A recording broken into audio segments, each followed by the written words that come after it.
All right, let's dive into this situation in Dolton, Illinois.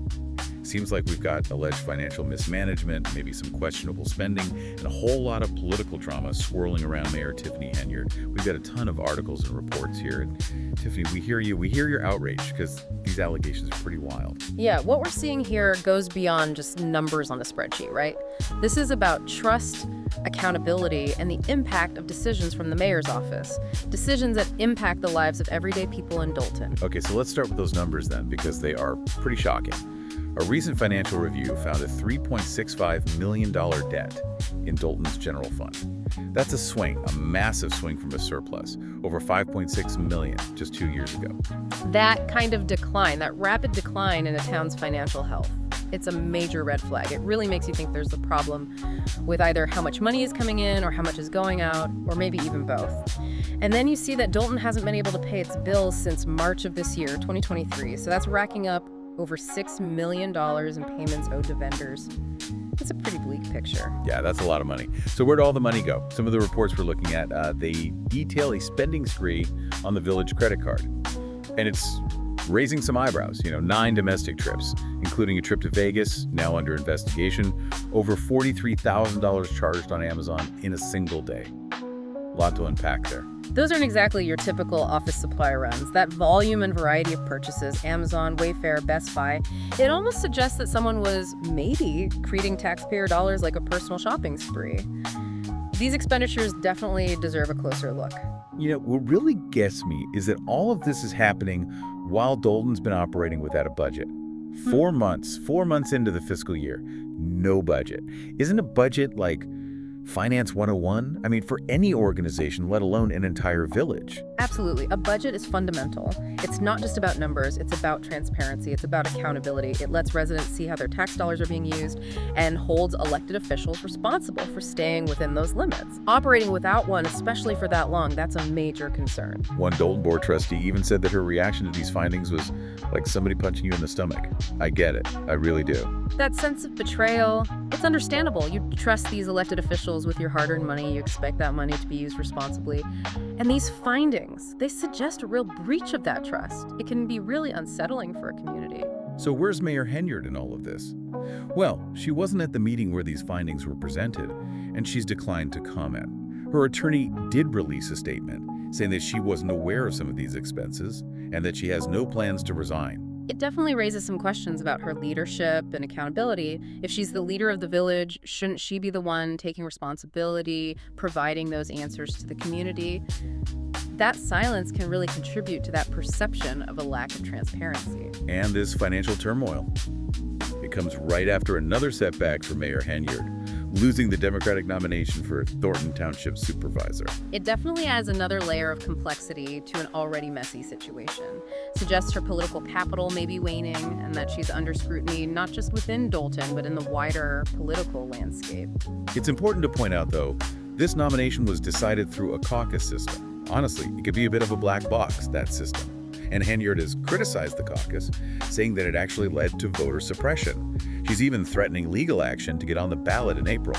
The caucus system, while it's legal, it does have its critics. It's not like a regular election where any registered voter can participate, right? A caucus is a smaller gathering. Party members select their nominee. It can open the door for things to be manipulated and might not always reflect the will of the people. Henyard's allegations, they are serious, and they warrant further investigation for sure.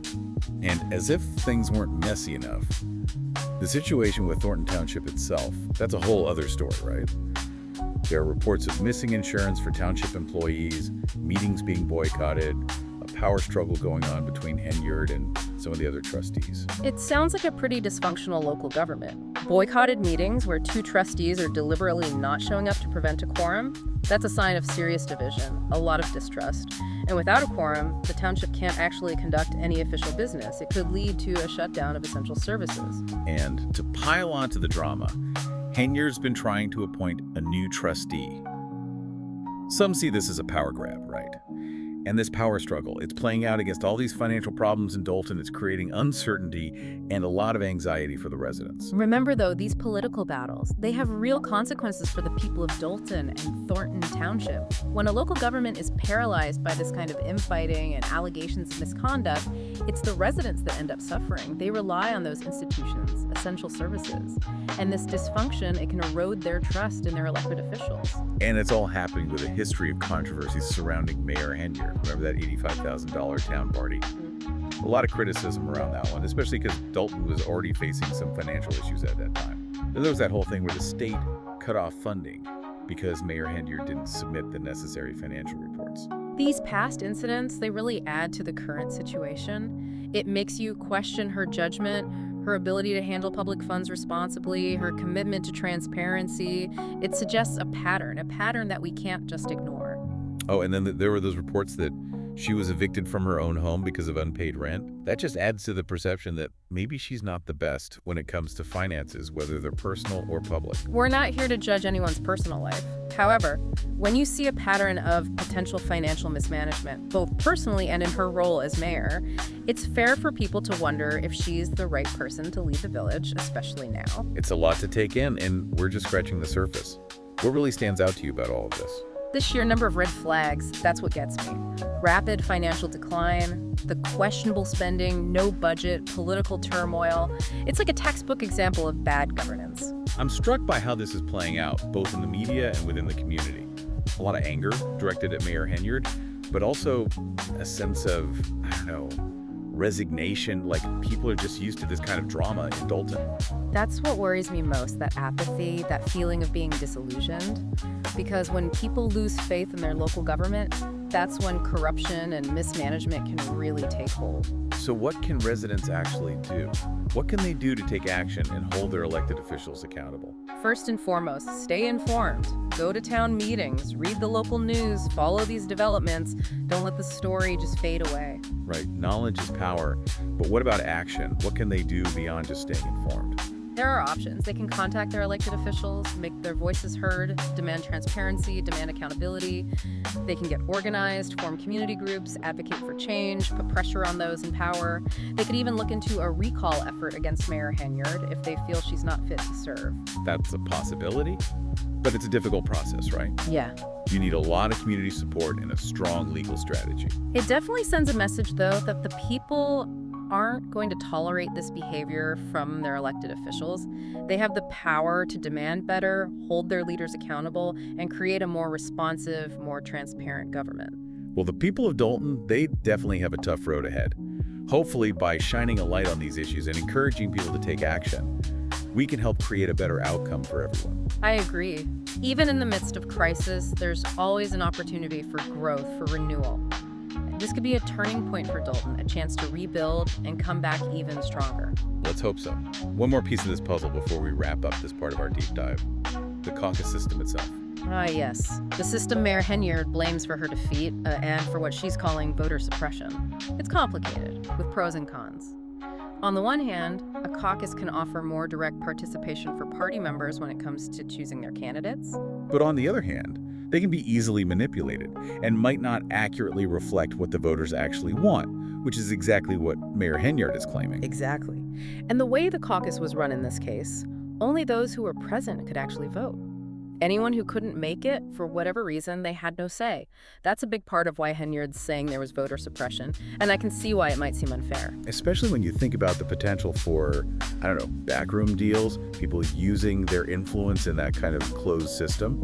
Seems ripe for manipulation. Exactly. And now that Henyard's threatening to take legal action, it really makes you question the whole caucus process. This adds a whole other layer of uncertainty to an already pretty chaotic situation in Thornton Township. It does. Adds to that uncertainty and fuels the ongoing power struggle that's going on between Henyard and the other trustees. Seems like the drama in Dolton and Thornton Township is far from over. Oh, absolutely. This story is still unfolding. And how it all plays out could have a big impact on the future of both the village and the township. Heavy stuff. But before we get too lost in the political and legal weeds here, I want to take a step back and look at the human side of this story. Good idea. Behind the numbers, behind the legal stuff, there are real people whose lives are affected by these decisions. Exactly. People who rely on the village and the township for essential services. People whose property values and quality of life are on the line. People deserve a government that is transparent, that's accountable, that actually listens to their needs. We can't forget about them. They deserve to be heard. This isn't just about pointing fingers, exposing what went wrong. It's about encouraging people to demand better from their elected officials. It's about reminding them that they do have a voice and that their involvement can make a difference. It's about shining a light on a system that might be broken and calling for change. Absolutely. Okay, I think that's a good place to pause for now. Sounds good. There's a lot more to uncover. We'll continue our deep dive in the next part of this episode. We'll look at the possible legal trouble from these allegations and take a closer look at how this is impacting the people of Dolton. Stay tuned. This whole situation, it's really troubling. Just the potential legal issues from all these financial irregularities. Oh yeah, this could get way bigger than just a local political scandal. Yeah. We could be talking investigations, lawsuits, even criminal charges. Exactly. I mean, the Illinois Attorney General is already looking into things. They found Dolton broke the state's Open Meetings Act. That alone shows they don't care much for transparency or doing things by the book. And with all this evidence of financial mismanagement, things could get really serious legally. It makes you wonder, like, what kind of oversight was there or wasn't there? How could they let things go so wrong so fast? That's the million-dollar question investigators will be asking. Were there any controls to prevent this kind of spending? Was anyone checking for suspicious activity? The answers, or the lack of them, will be key to figuring out who's responsible. Okay, let's go back to those credit card charges for a second. Specifically, the $43,000 on Amazon. In one day. That's more than some people make in a whole year. Yeah, it's a head-scratcher. The amount and the kinds of things they were buying, hard to imagine what they could possibly need for the village that would cost that much on sites like Amazon, Wayfair, and Best Buy. It wasn't just one specific thing they needed, it was all over the place. Electronics, home goods. And the Las Vegas trip, what was that about? Taxpayer-funded gambling spree? The details on that one are still pretty fuzzy. But yeah, it's not a good look, especially now that it's part of several investigations. As we're going through all of this, I keep thinking about the people of Dolton. They're the ones who'll feel the effects of this mess. Right. Mismanagement like this, it has ripple effects, cuts to services, infrastructure problems, the quality of life in the whole town can go down. And their property values could tank. Not to mention the loss of trust in their local government. A lose-lose for everyone except maybe the people who are taking advantage of the situation. It shows how important local politics are, even at the village level. Decisions made by local officials have a direct impact on people's lives. This is a wake-up call, you know? Pay attention, get involved, hold your elected officials accountable. Okay, so what can residents of Dolton do about this? What steps can they take? First things first, stay informed. Attend town meetings, read the local news reports, follow what's happening closely. Right, knowledge is power. But then what? How can they take action? Well, they can reach out to their elected officials, tell them what they think, demand transparency and accountability. They can organize, form community groups, advocate for change, and put pressure on the people in power. And if they feel strongly enough that Mayor Henyard isn't fit to serve, they could even try to recall her. That's an option, but it's not easy. You need a lot of support from the community and a good legal strategy. But it does send a message that the people aren't going to stand for this kind of behavior. Yeah. They have the power to demand better, you know, hold their leaders accountable and create a government that works for them. It sounds like Dolton has a long road ahead. But hopefully by bringing these issues to light and by giving people the tools to take action, we can help make things better. Yeah, I think so. And remember, even in times of crisis, there's always hope. Hope that the truth will come out, justice will be served, and Dolton will come out of this stronger. Now, before we move on, we need to talk about this caucus system that Mayor Henyard's blaming for her loss. And she's even saying it led to voter suppression. Yeah, caucuses are tricky. On one hand, they can give party members a more direct way to choose their candidates. But they can be manipulated pretty easily, and they don't always reflect what the majority of voters actually want, which is what Mayor Henyard's saying happened. Right, and in this case, only people who were at the caucus could vote. Anyone who couldn't attend, for whatever reason, they didn't get a say. So that's a big part of Henyard's complaint, and I can see how it could be perceived as unfair. Especially since it seems like there's a lot of room for backroom deals and shady stuff in that kind of closed system. Exactly. And now that Henyard's threatening legal action, it really makes you question if the whole thing was legitimate. This just throws another wrench into the whole mess in Thornton Township. It does, makes things even more uncertain and adds fuel to the fire in that power struggle between Henyard and the other trustees. It seems like this drama in Dolton and Thornton Township is nowhere near over. Oh, not even close. This story's just getting started. How it all ends could have a big impact on both the village and the township. This is some heavy stuff. You know, before we go too deep into all the political and legal details, I think it's important to remember the human side of this story. Good point. It's easy to get lost in the numbers and legal battles, but there are real people whose lives are being affected by these decisions. Yeah, people who rely on the village and the township for basic services, people who are worried about their homes losing value and their quality of life going down.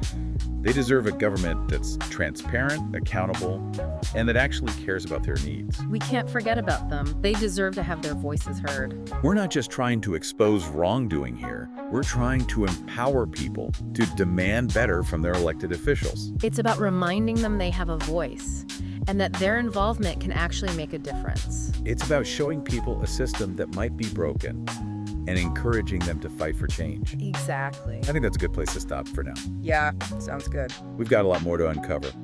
We'll continue our deep dive in the next part of this episode. We'll look at the potential legal fallout from all this and dig deeper into how it's affecting the people of Dolton. Stay tuned. Wow, so we've got alleged financial mismanagement in Dolton, this power struggle going on in Thornton Township, and a mayor facing a whole lot of criticism. It's a lot. It really is. Paints a pretty stark picture of a community in crisis. But I think it's important, even amidst all this, to remember the people at the heart of this whole thing. Right, the people of Dolton. They deserve answers, and they deserve a plan for moving forward. A government that's transparent and accountable. This whole situation, it really highlights how important it is for people to be involved in their local government. You know, stay informed, participate, and hold their elected officials accountable for their actions. Absolutely. Democracy isn't a spectator sport. It takes all of us being active participants. I get it, though. It can be overwhelming. Where do you even start if you want to make a difference? Yeah, I know what you mean. It can seem like a lot. But even small actions can have a big impact. You can start by attending those town meetings, speaking up about your concerns, reaching out to your representatives. Find people who share your concerns, create those community groups, and make your voices heard together. Don't underestimate the power of just staying informed. Yeah. Read those local news stories. Follow the right people on social media. Share that information with your neighbors. Awareness is the first step toward creating change. Yeah, for sure. Knowledge is power, right? And in a situation like this, where they haven't exactly been open and honest, shining a light on those issues, that's crucial. This whole saga with Mayor Henyard, it really shows how important local elections are. Sometimes it feels like national politics takes up all the oxygen in the room. Right. But the decisions that are made at the local level, those have a direct impact on our lives. Exactly. Things like our schools, how safe our streets are, how our tax dollars are spent, those are often determined in those local elections. It's super important that we pay attention, that we do our research, and that we vote for people who will represent us well. It's a lot to ask of people, though, right? To stay informed, to get involved, to hold their elected officials accountable. It's like a full-time job on top of everything else people have going on. I hear you. It does take effort. But the stakes are high. When people are apathetic, when they don't get involved, that's when you see mismanagement and corruption really thrive. We can't let that happen. Not in Dolton, and not anywhere. Well said. We've gone pretty deep into this situation now, and it's clear that things in Dolton are far from resolved. There are still a lot of questions that need answers. Those investigations are ongoing, and there are legal battles ahead. But even in the midst of a crisis like this, there's always hope. Hope that the truth will come out, that justice will be served, that Dolton can come out of this stronger, more resilient. That's a great place to end things. So to our listener who shared their outrage with us, we hope this deep dive has helped you understand this complicated situation a little better. And hopefully it's given you the tools and the information you need to get involved in your own community. Your voice matters. Stay informed, stay engaged, and never underestimate your power to make a difference. And that's it for this deep dive. Until next time, stay curious, stay informed, and stay engaged.